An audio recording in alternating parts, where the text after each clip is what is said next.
Fire off. Pull up on her.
Torch Marshall! Sure. No, hold it. Go ahead. One use up the front where it is. Use up the front where. Right, line the tray, line the tray.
call for the lament and the lowering of the flags.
I'm now going to call on Mr. Gerard Foster, Art Culla, IRSP, to deliver the main speech.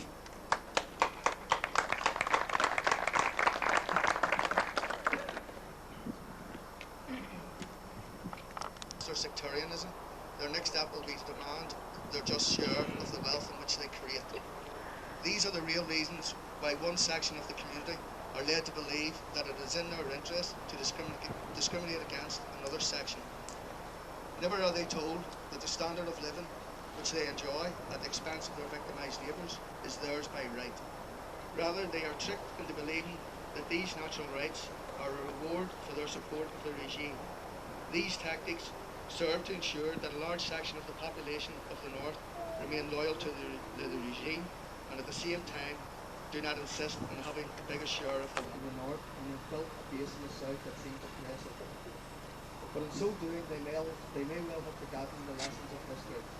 The Workers' Party once had similar success in the South. Where are they now? When the political movement ditches its principles, it may well have short-term electoral reward, but in the long term, it will be no longer what it was. It would be remiss of us at Bodenstein not to highlight that Ruth Tone, over whose grave we stand, believed in liberty, fraternity, and equality. Liberty includes the freedom to express your views without fear or theatre. We call on all who call themselves Republicans. This movement will play a constructive role in helping bring about that.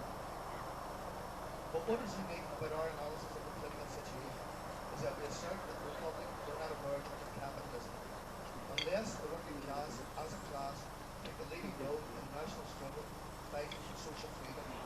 The end result will be a neo-Kantian withdrawal into national capital.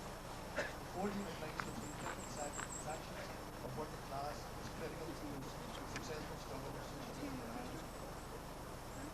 As Republican Socialists, we support the continuing dialogue with sections of the unionist working class.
warmer day, won't it?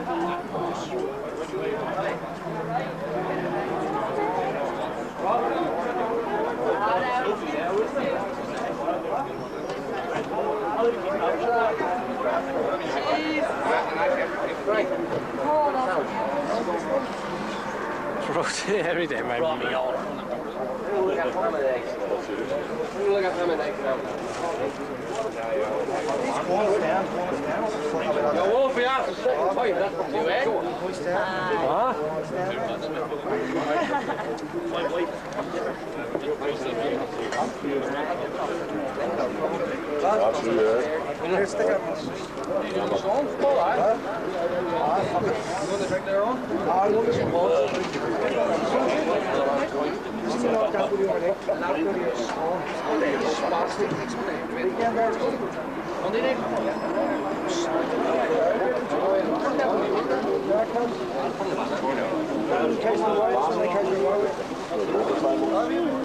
That's Sunday, was it? Thanks so much. Right, Plaza, too bad as a drinker, man.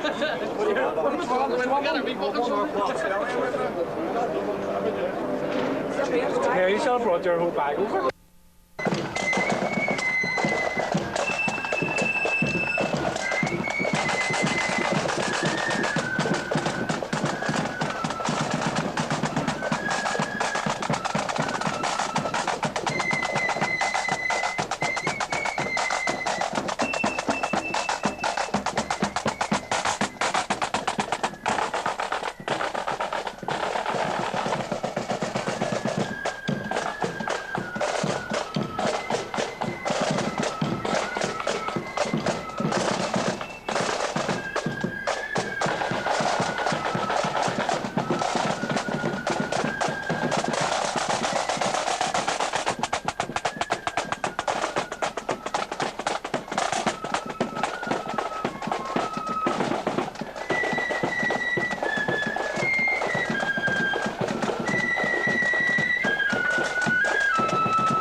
for today. We got a quick vote.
Republicans. The sacrifice of Kevin and his comrades on their use of the hunger strike was on the immediate issue of political status. The refusal since the Republican struggle began in the 1790s of Irish Republicans to accept criminalisation is absolute. Nobody, especially now an administration of Brits, whose hands are covered with the blood of thousands of innocent Iraqis, has the right to call Republicans who oppose their claim to rule this island criminals. We are not, and we never have been, terrorists. Kevin and his comrades were never terrorists. They were freedom fighters, patriots, and anti-imperialists. Today, as we salute the memory of Kevin Lynch, hunger striker and political prisoner, it would be remiss of us not to express our full solidarity with the current Republican political prisoners in McEvery, and reiterate our call for the immediate release of Daisy O'Hare and the other qualifying Republican prisoners under the terms of the Good Friday Agreement. We make no distinction between different Republican groupings when it comes to solidarity with Republican prisoners. Do not forget, there would be no Republican prisoners in jail if there was a final settlement to the national question.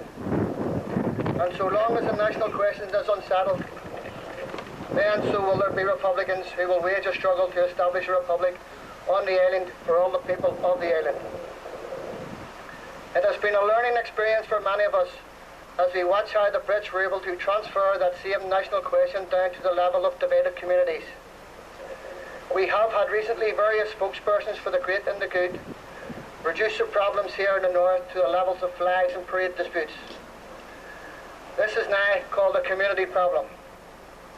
In recent weeks, statements from a wide range of bodies, including statements from the two PSNI-RUC spokesmen, claimed that the communities could only resolve the issues. The implication of this is that the two communities can sit down and resolve the problem, while the state bodies act in a mediating role.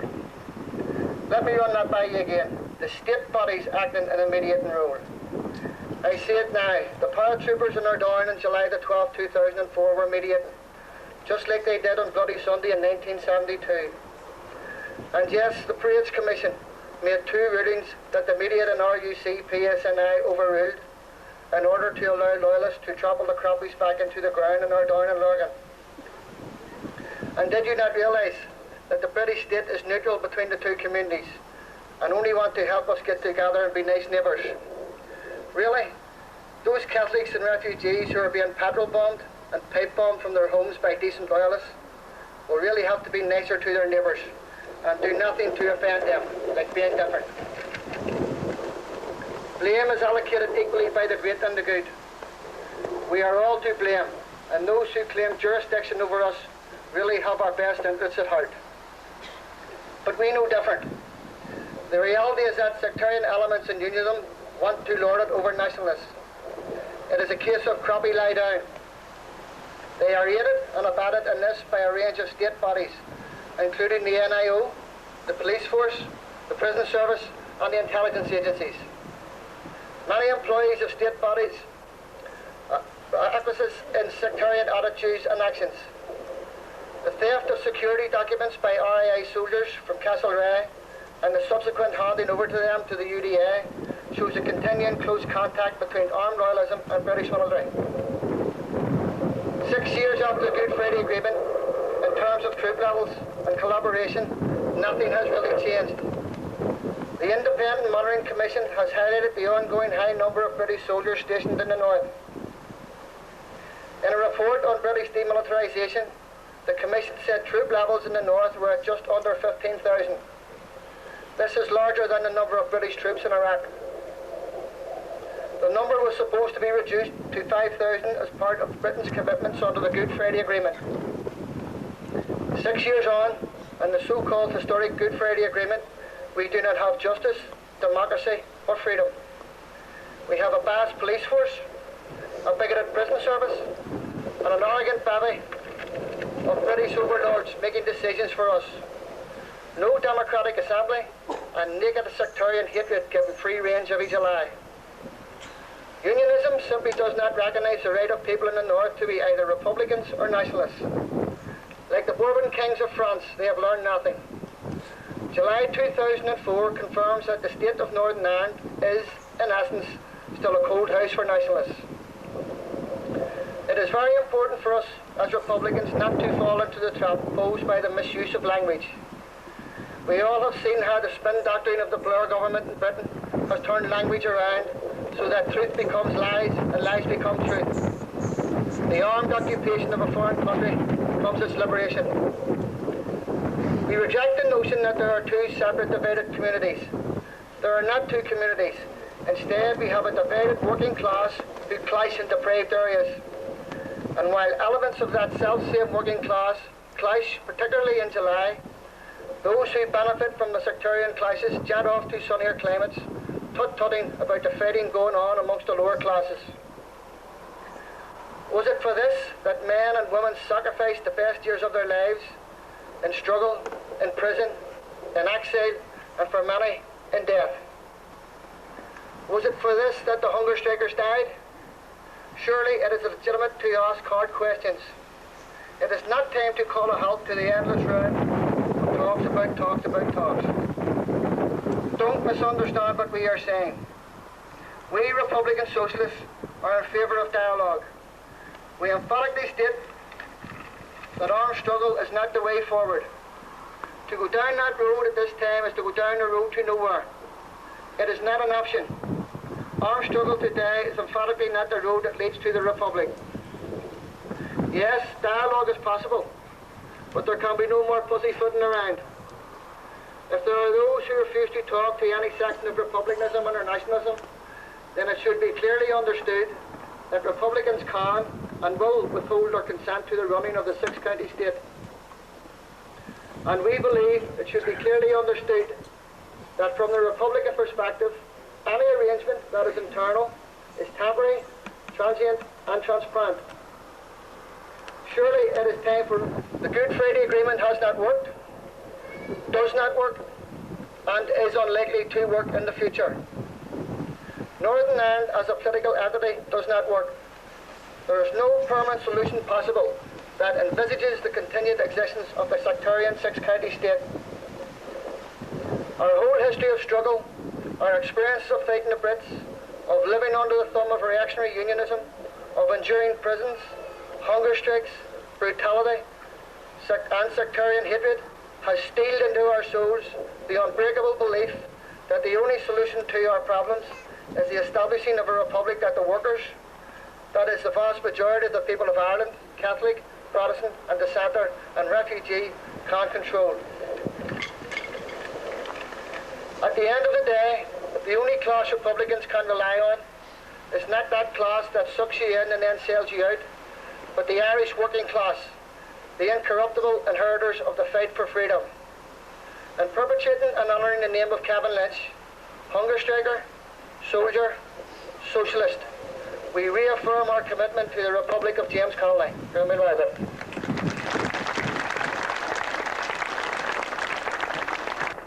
And it brings back to memory what was said at the time that they killed the revolution but not the revolution. And certainly the amount of young people here today in the name of Kevin Lynch, some of them are the younger and some older than what Kevin Lynch would have been at the time, is an indication that the spirit of Kevin Lynch lives on. We pay tribute to the Lynch family for their commitment and dedication down through the years. They have stood by Kevin Lynch. They stood by the struggle over the years, and we thank them for allowing us to share in the short life of Kevin. It's indeed an honour and a privilege to be here today to remember volunteer of INLA, Kevin Lynch, soldier, hunger striker. But first of all, Kevin Lynch was a young man here from Dungiven, an ordinary young fella playing football, running to dances, having a good time and socialising with the people. A man of the people.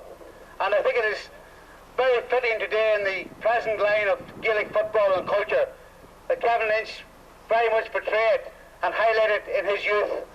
And he would have been a happy man today seeing the number of northern teams that are running the Gaelic Athletic Association at the present time, and very clearly taking their place in the Gaelic culture of Ireland that Kevin Lynch portrayed so well in his young day, playing in minor for Derry and highlighting and getting rewarded for that tribute. But today we remember him here as a hunger striker who died after 71 days on hunger strike. on the 1st of August. It seems a long time ago in one way. It is a long time ago in years. But it seems only yesterday that the urgency of the hunger strike, the fact that men were dying just a few miles down the road, inside a cage, inside walled round, as the motorway passed by and people went on ahead about their daily chores. That urgency that the hunger strike brought to the suffering of prisoners over the years was brought to a head by that hunger strike. And it took that to waken up the Irish people, that here we had a repeat of history, that once again Irish Republicans were dying for a just cause. They weren't dying just for a suit of clothes or the right to assembly awoke. They were dying to regenerate this struggle. And today, as we see so many young people here gathered in this commemoration, they certainly have achieved that, because this struggle was not killed off when they allowed men to die on hunger strike. It was not killed off when they punished and intimidated prisoners in Armagh jail, the women prisoners there who were standing side by side with the men in Long Kesh. It has not intimidated the nationalist people who now have a confidence to take on, negotiate and drive forward the struggle for independence and freedom. It has not intimidated the Republican working class people who actually have taken up that cudgel and actually said, we will remember, but we will follow and we will continue to struggle for the ideals and just aspirations of the hunger strikers of 1981. So today, as we assemble to remember the hunger strikers, we also recommit ourselves to give this struggle for freedom our leadership. Let us not be divided by small party political differences. Let us be the struggle of the future. Let us come together as the men in Long Kesh, INLA, IRA prisoners come together to form a campaign to bring about an end to suffering within the prison, and also to give leadership to our people right across the island of Ireland, that this struggle is bigger than any one individual, this struggle is bigger than any one party, this struggle is a struggle for Republican Labour throughout the island of Ireland. And so bigger than any one individual, this struggle is bigger than any one party, this struggle is a struggle throughout the island of Ireland. And so today, we recommit ourselves to that. And we need to study our tactics in the future.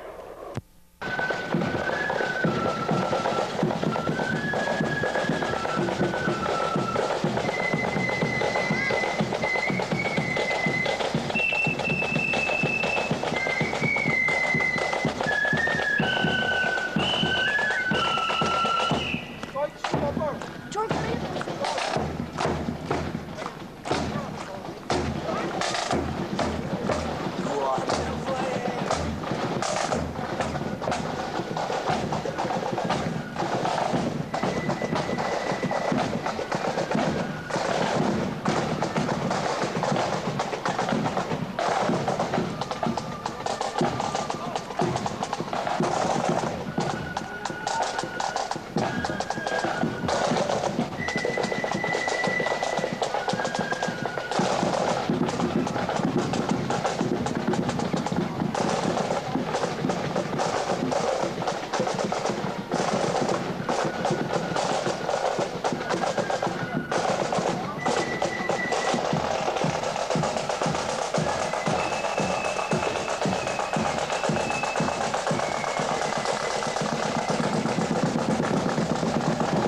Hello,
up to you.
Volunteer Ronnie Buck.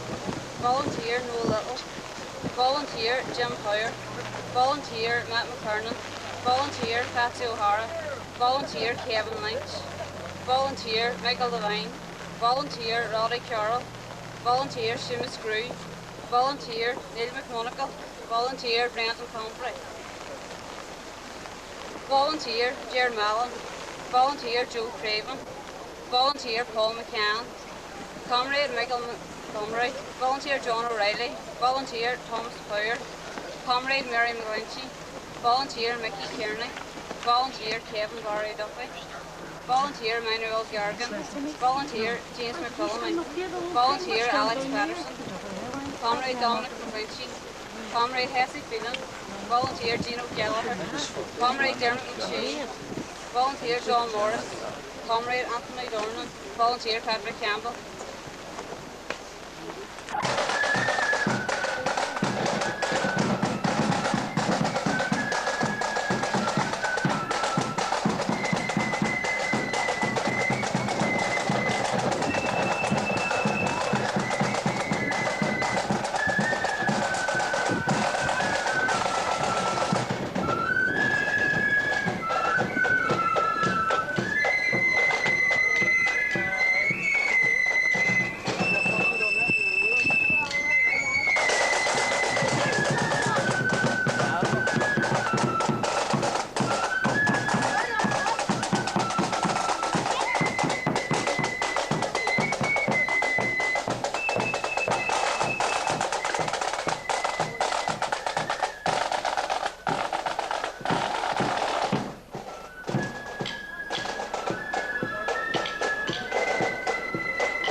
Start turning now, Joe.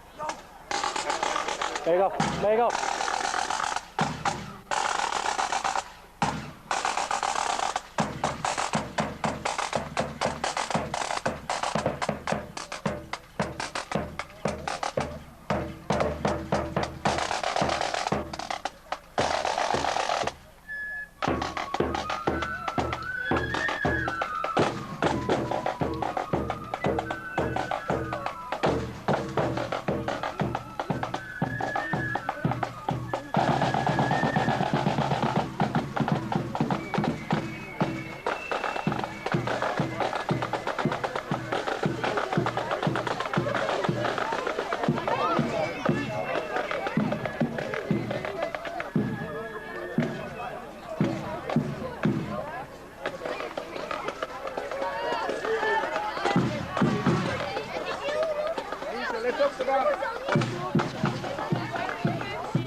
Keep them back from the thing a wee bit.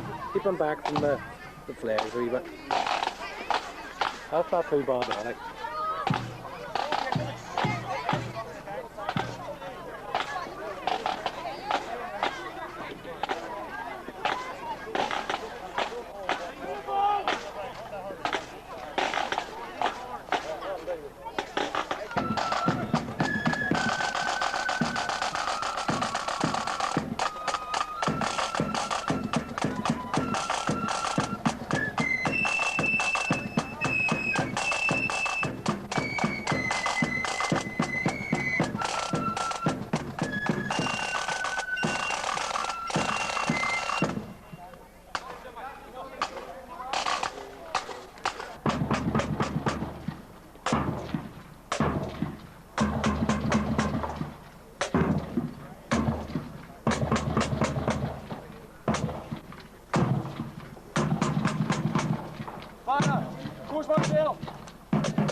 the car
Accordia. I'd like to start firstly by thanking everybody who attended here today on this, the anniversary of the deaths of volunteer Jared Mallon and Brenton Convery. Jared Mallon and Brenton Convery were two INLA men that lost their lives in a series of operations that were carried out by the Irish National Liberation Army, proving that it was a 6-county wide, in fact an all-Ireland wide operation. They gave their lives in one part of a series of operations that for the first time had encompassed the occupied 6 counties. But again, on behalf of the Republican Socialist Movement, I would like to say it's a privilege and a personal honour to speak at this memorial, especially seeing as I took part as one of the officiants in the funeral of volunteer Mallon. This is the 21st year that the families will mourn their children following the state killing of both volunteers, and I would like to extend a very special welcome to the friends and family of Brenton and Jared, who in the past few months have shared with us a closer insight into the lives of both volunteers. Two young men who would not conform to British convention and prejudice, and the fearless manner in which they took up the fight against British imperialism was outstanding. We gather here today to pay tribute to their sacrifices of Brenton Convery and Jared Mallon. We salute them. But in that, let us not forget the other comrades of the Irish National Liberation Army and the Irish Republican Socialist Party who gave their lives over the previous 35 years. And in order to do this, I'd like to call Wooly Gallagher, IRSP Ard Collier member and former INLA prisoner, to read the INLA Roll of Honour.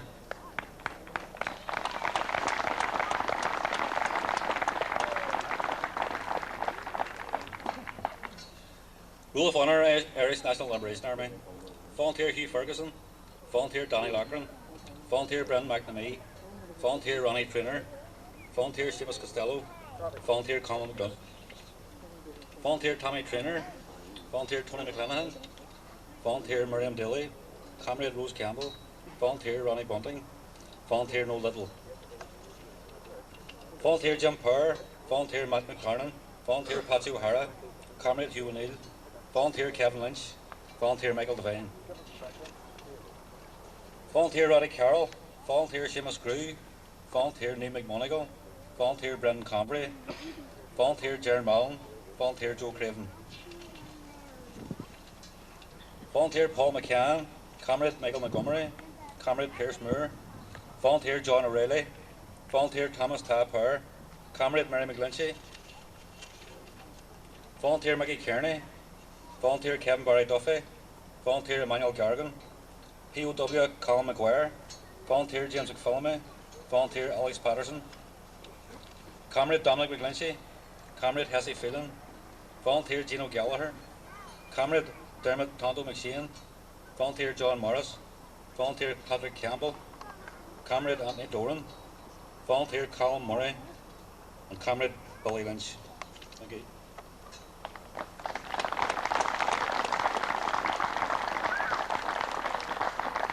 I'd now like if the wreath bearers could make their way to the front. We'll have the wreath laying ceremony.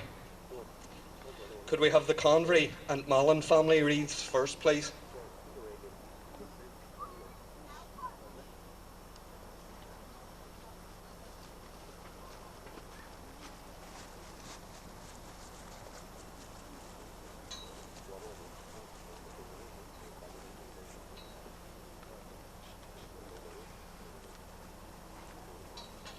Can I have the wreath from the staff and comrade volunteers of the Irish National Liberation Army?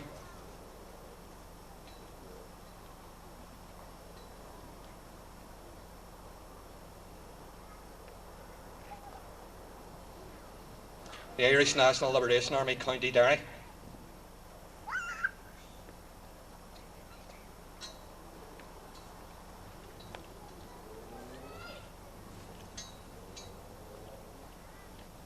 The Ard Collier and local Collier cantors of the IRSP.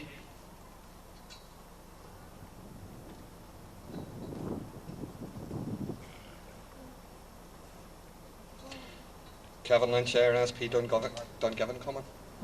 Are there any other wreaths to be laid?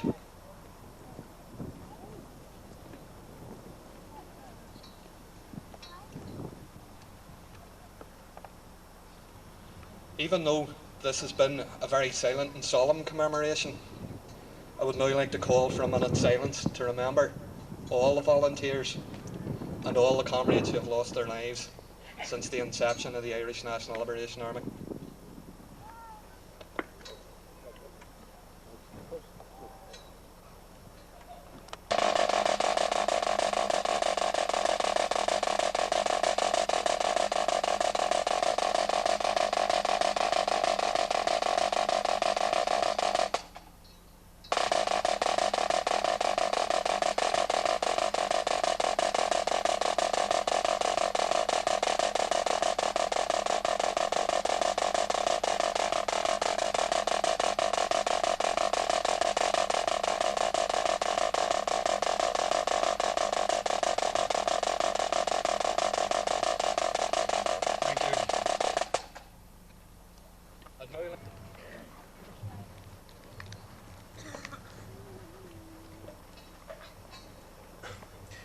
Friends and comrades, it's indeed an honour and a privilege to be asked to speak here today. There was a time last year when there was a conspiracy by some statutory bodies influenced by unionist elements to halt the erection of this fine monument to Brendan Convery and Gerard Mallon. Only by diligence, dedication and sheer hard work by a small number of people was this memorial able to be unveiled. I think that is something to be admired. It's been 21 years since that fateful night when the two brave volunteers of the Irish National Liberation Army, Brendan Convery and Gerard Mallon, were killed in active service. These two young men were out fighting for what they believed in, but they grew up knowing nothing else but occupation and struggle in a country that they loved. Although from different parts of the country, they both came together that night in a County Tyrone town to play their part in Ireland's struggle for freedom. I'm sure the families of Brendan and Gerard remember that fateful time as if it was only yesterday, and the memories of our sons and brothers will be forever etched in their minds. Gerard Mallon was the second eldest of 11 children. Born in Madden on the 27th of May 1955, he played GAA for his local football team. Originally a volunteer in the IRA, Gerard joined INLA and was on run for 4 years before he was shot. Contrary to media reports at the time, Gerard was shot by a plainclothes cop who came out of a shop during the attack on the Sanger. Gerard loved his Irish nights out and good crack and a pint. He is spoken highly of among his family as a son, a brother, a soldier, reflecting that respect which was his grave is now tendered under the shadow of a large Celtic cross in St Joseph's Cemetery, Madden. Brendan Convery was born the 11th of July 1957 in Mahara. He was known locally as Convey, and was the youngest of his family. A former comrade has said Brendan found armed struggle as second nature. He was strongly influenced by the incarceration of his older brother and by the death of 10 hunger strikers. Like his comrade Gerard Mallon, fear was not part of his vocabulary. As a music lover, Brendan played the guitar. At the time of his death, he had a young wife and 1-year-old baby living in Dundalk. He died in the attack on the Sanger in Dungannon. A riot took place at his funeral as the forces of the British Crown, in a massive show of strength, tried to intimidate Republicans. Brendan's body now rests in peace in Glen Graveyard.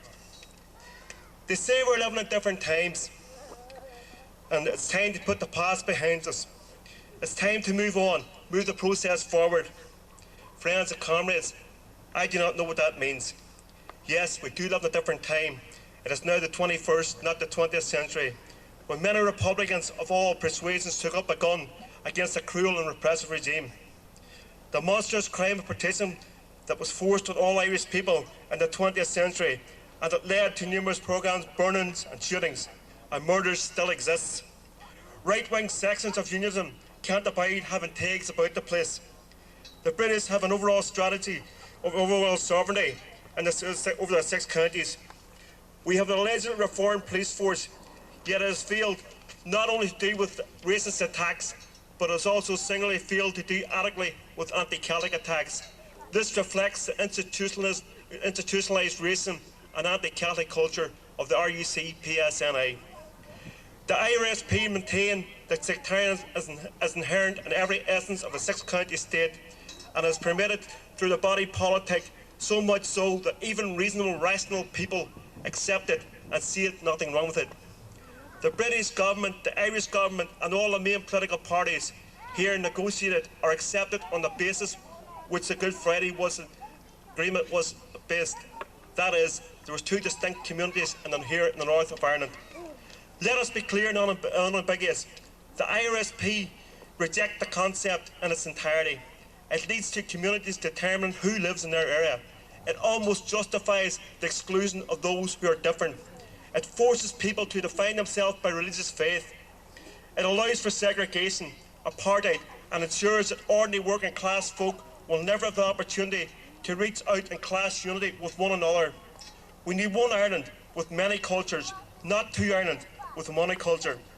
So long as the premise on which the Good Friday Agreement was based is maintained, then so long will the bitter division between northern people exist. Sectarian attacks have rocketed since the signing of the Good Friday Agreement. We have now more peace walls in place than we had during the armed conflict.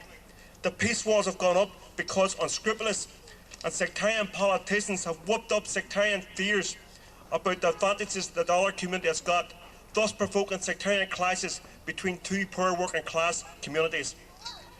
As Republicans, we believe in uniting Catholic, Protestant and Dissenter under the common name of Irish people. This growing apartheid is unacceptable. Republican socialists reject the two-community approach.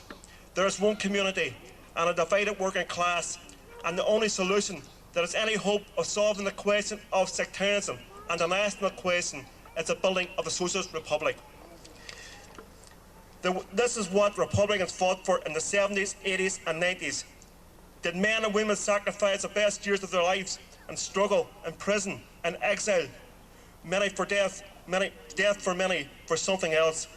We are not opposed to talks, not opposed to dialogue, not opposed to round table talks.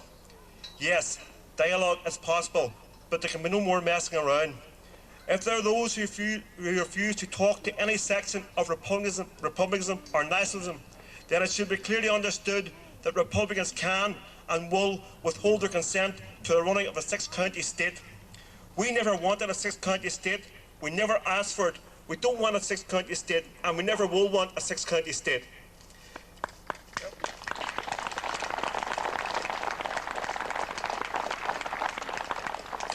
That does not mean that we want to return to conflict. Armed struggle is not the way forward at this time in our history. But in saying that, we do not endorse any calls for anyone to decommission, disband or disappear.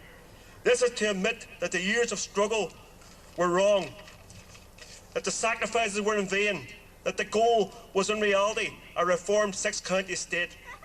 Our whole history of struggle, our experiences of fighting the Brits, of living under the thumb of reactionary unionism, of enduring prisons, hunger strikes, brutality and sectarian hatred has steeled our souls. The unbreakable belief that the only solution to our problems is the establishment of a republic that the workers, that is the vast majority of people of Ireland, Catholic, Protestant and Dissenter and refugee, control. That is why we stand here today by this monument to honour two fine Republicans. So long as there are people who remember our Fenian dead, so long as there are people like you here today to honour the memory of those who fought and fell in our struggle, it is then as is undefeated. We remain as members of the Irish working class, the uncorruptible inheritors for the fight for freedom, justice and socialism. Chucky our law.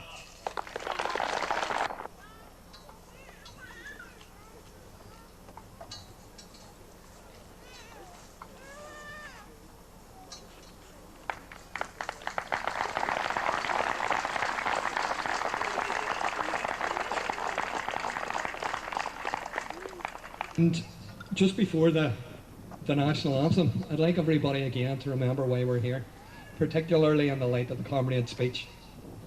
The two men that are represented here, Brenton Convery and Jared Mullen, gave their lives so that Irish socialism and Irish Republican socialism could not be ignored. I think it's incumbent, given the light of the failures of the Good Friday Agreement, that we all here today go away and rededicate ourselves to the fact that Irish socialism will not be ignored, that Irish Republican socialism is a voice that needs to be heard, and I think the mistakes that are being made at the moment are proof of that more than when these two men gave their lives. And then before calling on the band to play the national anthem before they disperse, I would like to remind people of a victory yesterday, and I'd like to say to Derry, we'll keep the red flag flying and we're bringing Sam back. Thank you for attending again.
Big smile, Baba.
Get that working before.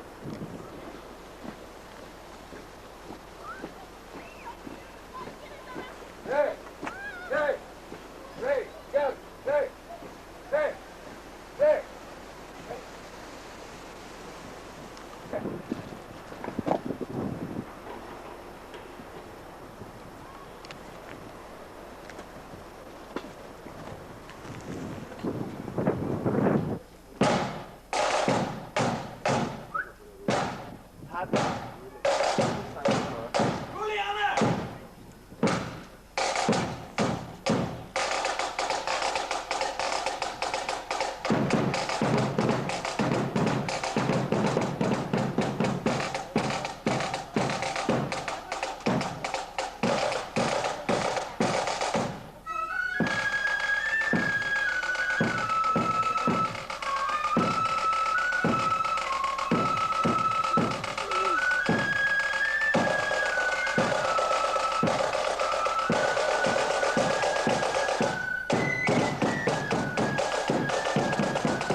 Thank you.